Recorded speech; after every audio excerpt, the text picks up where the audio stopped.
Hi, my name is Ashad Hips, and I have a question for you. Racial segregation, did it ever really end? In 1863, Abraham Lincoln issued the Emancipation Proclamation, which was an executive order freeing slaves in rebellious states, namely the Confederacy. In the 1890s, segregation between whites and African Americans was implemented in the United States. So, for the next 100 years, segregation dominated the southern United States. The separation of races, especially in the South, called for African Americans and whites to attend separate schools, parks, libraries, restrooms, and restaurants, among other things. These laws became known as Jim Crow laws. The concept of separate but equal was accepted at this time, which meant that facilities could be divided by race if services provided were similar. Of course, services were inferior for African Americans to those provided to whites. As time passed, African Americans became increasingly determined to end segregation in the United States. Many African Americans throughout history have been brave enough to challenge the laws of segregation in areas of transportation, like Harry Briggs and Rosa Parks, and education, like Oliver Brown. The 1947 case of Briggs versus Elliott began when South Carolina school officials would not provide bus transportation for its African American students, stating they did not pay enough taxes to pay for the cost of buses. After the case was brought before the federal district court and was dismissed, the focus switched to end segregation. This attempt also failed. It wasn't until 12 years later that African Americans attended schools with whites. Finally, in 1954, the case of Brown versus the Board of Education ruled that segregation was unconstitutional. This was the event that started the civil rights movement in the United States.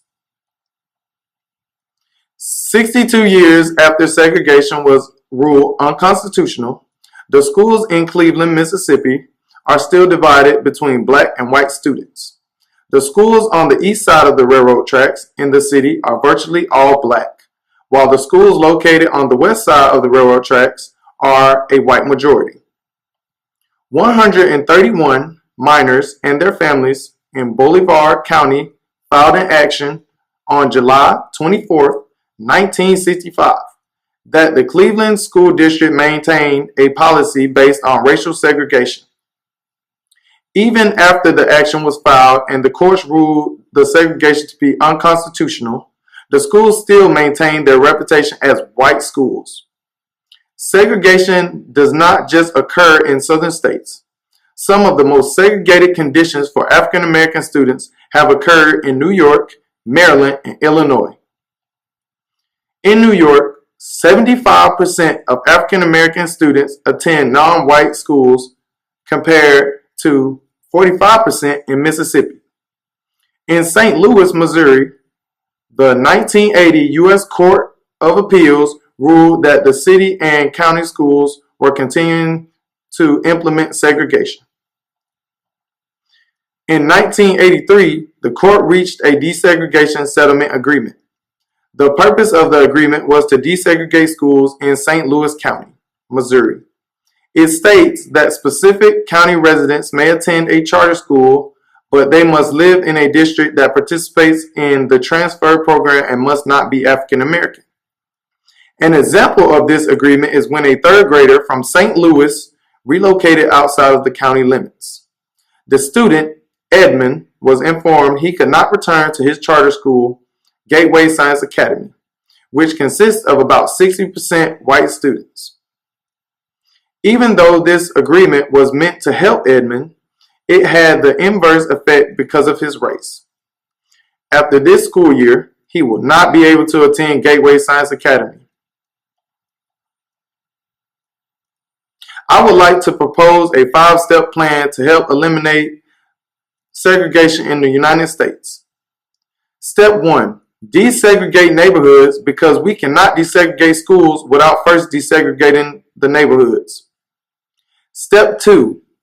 Schools need to be desegregated, and there are many efforts being put forth today to fight segregation in schools. Students in integrated schools perform better on tests, possess elevated education and occupational attainment. Step 3. Focus on equal human rights and actually implement the plans that are made and not just require a plan to be made. Educate people about tolerance of different races and the positive outcomes of an integrated society. Step 4. People of all races should take charge and recognize segregation in order to put an end to it in the areas that they have control over, such as in restaurants, in bars, and places of worship. Step 5. Government officials need to be made aware of segregation and put an end to policies that are only beneficial to one race. All races are created equal and should be treated as such. Thank you.